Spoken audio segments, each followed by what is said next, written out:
Selamat pagi, bersama saya, Cindy Raja. Mari awali aktivitas dan pelayanan Anda melalui renungan pagi bersama Allah di waktu fajar. Dengan doa dan bimbingan darinya, kita dapat diyakinkan bahwa pada hari yang mulia itu, ketika Yesus kembali untuk mengklaim miliknya, bahwa kita akan menunggunya di sana dengan tangan terbuka dan disambut ke hadiratnya yang kekal. Ditulis oleh Ellen G. White bersama Pendeta Denny Kanajo. Selamat mendengarkan.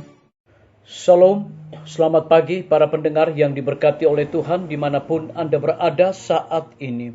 Kita akan sama-sama mendengarkan firman Tuhan melalui audio renungan pagi. Pada tanggal 3 September 2022 dengan judul Siapakah yang Rela? Sebelum kita melanjutkan bacaan renungan kita pada pagi hari ini, kembali saya mengajak semua para pendengar yang setia untuk berdoa bersama-sama. Bapa kami yang bersemayam di dalam takhta kerajaan sorga, terima kasih Tuhan Yesus, oleh karena kasih dan rahmat Tuhan begitu besar bagi kehidupan kami, lebih khusus panjang malam di dalam tidur kami. Hingga tiba di pagi hari ini kami dibangunkan dengan tubuh sehat dan segar. Sebelum kami melakukan segala tugas pelayanan pekerjaan kami sepanjang hari ini, kami rindu untuk belajar mendengarkan firman Tuhan. Curahkanlah kepada masing-masing kami kuasa Roh Kudus-Mu. Terima kasih Tuhan Yesus, dengarlah doa kami Bapa, dan mau mengampuni segala dosa kami, karena kami sudah berdoa hanya di dalam nama Tuhan dan Juru Selamat kami. Amin.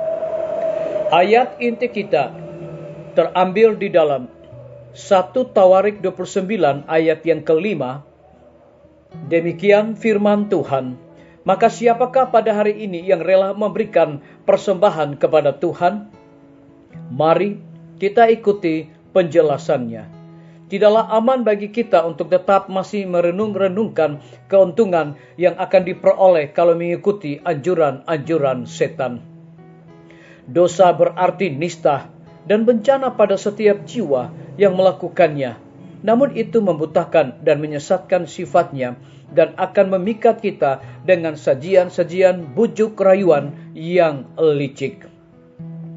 Kalau kita memasuki lahan setan, tidak ada jaminan perlindungan dari kuasanya. Oleh karena itu, kita harus menutup semua jalur di mana penggoda dapat masuk. Disalin dari buku Amanat kepada Orang Muda, halaman 83 sampai 84. Segenap hati haruslah diserahkan kepada Tuhan Allah. Kalau tidak, maka perubahan tidak akan pernah berlangsung di dalam diri kita. Perubahan yang akan memulihkan kita menjadi seperti Dia. Dengan keadaan kita seperti ini, kita terpisah dari Allah. Roh Kudus melukiskan keadaan kita dalam kalimat seperti berikut. Kamu dulu sudah mati karena pelanggaran-pelanggaran dan dosa-dosanya. Seluruh kepala sakit dan seluruh hati lemah lesu, tidak ada yang sehat. Kita telah dikungkung di dalam jerat setan yang telah mengikat mereka pada kehendaknya. Allah ingin menyembuhkan kita, membuat kita bebas. Tetapi karena ini memerlukan perubahan yang menyeluruh, pembaharuan seluruh keadaan kita, maka kita harus menyerahkan segenap diri kita padanya. Peperangan melawan diri sendiri adalah merupakan peperangan terbesar yang pernah berlangsung. Penyerahan diri sendiri, memasrahkan sepenuhnya kepada kehendak Allah, memerlukan satu pergumulan. Tetapi jiwa itu harus lebih dulu diserahkan kepada Allah, barulah dapat dibarui di dalam kesucian. Pemerintahan Allah bukanlah seperti yang digambarkan setan, didasarkan atas penyerahan yang buta, satu pengendalian yang tidak masuk di akal. Pemerintahan itu menarik pikiran dan hati nurani. Disalin dari buku Kebahagiaan Sejati, halaman 48 sampai 49. Biarlah bacaan renungan kita saat ini akan menjadi berkat bagi kita semua. Mari kita tunduk kepala dan kita berdoa. Bapa kami yang bersemayam di dalam takhta kerajaan sorga, terima kasih Tuhan Yesus, Oleh karena firman-Mu di pagi hari ini memberikan satu kekuatan, sukacita, berkat bagi masing-masing kami. Lebih daripada itu, memberikan sebuah penekanan. Segenap hati haruslah diserahkan kepada Tuhan Allah. Kalau tidak, maka perubahan tidak akan pernah berlangsung di dalam diri kita. Terpujilah nama Tuhan. Pada pagi hari ini hamba berdoa untuk pemerintah kami. Tuhan memberkati Bapak Presiden bersama Wakil Presiden, para menteri dan seluruh stafnya, Bapak Gubernur bersama dengan wakil, Bapak Wali Kota bersama wakil, Bapak Bupati bersama wakil, camat dan seluruh stafnya, kepala desa, lurah, RT, RW, dimanapun mereka berada saat ini Tuhan. Mereka membutuhkan kekuatan, kesehatan, terlebih hikmat dan pengetahuan sorga, agar mereka dapat menjalankan roda pemerintahan di tengah-tengah pandemi saat ini, boleh sesuai dengan amanat dan titah Tuhan sendiri. Kami teringat para tim medis Tuhan, berkati dokter, perawat, bidan, semua para pekerja kesehatan yang sedang melayani di setiap rumah sakit, puskesmas, bahkan pustu. Biarlah hikmat, kekuatan, kesehatan yang berasal daripada Tuhan dicurahkan kepada masing-masing mereka agar dapat melaksanakan tugas mereka dengan sebaik-baiknya. Lebih daripada itu, kami berdoa untuk kelanjutan pembangunan Rumah Sakit Advent Palangkaraya, Rumah Sakit Advent Kupang, panitia, para tukang dan material yang mereka gunakan.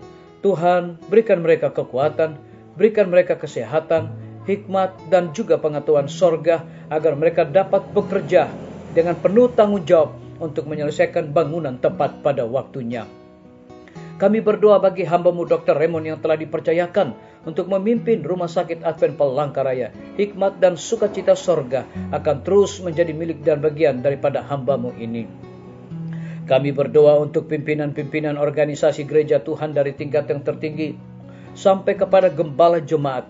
Saat ini Tuhan, mereka membutuhkan kuasa Roh Kudus dalam pelayanan mereka. Kami menyerahkan guru-guru, kepala sekolah, setiap siswa, mahasiswa dan para dosen ke dalam tangan kasih dan rahmat Tuhan. Curahkan hikmat pengetahuan sorga agar dapat mendidik anak-anak untuk memiliki karakter Yesus Kristus. TNI, Polri, PNS, wira swasta, petani, pedagang, nelayan, ojek online, dan saudara-saudara kami yang ada di dalam penjara, lindungi mereka Tuhan, berikan mereka kekuatan, kesehatan dan hikmat sorga juga. Para pendengar yang setia yang berulang tahun saat ini, dengan bertambahnya usia yang Tuhan percayakan bagi hidup mereka, mereka selalu bersyukur dan melayani Tuhan senantiasa. Yang berada di dalam kebimbangan ketidakpastian hidup, Tuhan berikan iman yang teguh untuk terus berharap bersandar hanya kepada Tuhan Yesus. Terima kasih Bapa yang baik, ampuni kami Tuhan, karena kami sudah berdoa hanya di dalam nama Tuhan dan Juru Selamat kami. Amin. Sampai jumpa. Tuhan Yesus memberkati kita semua.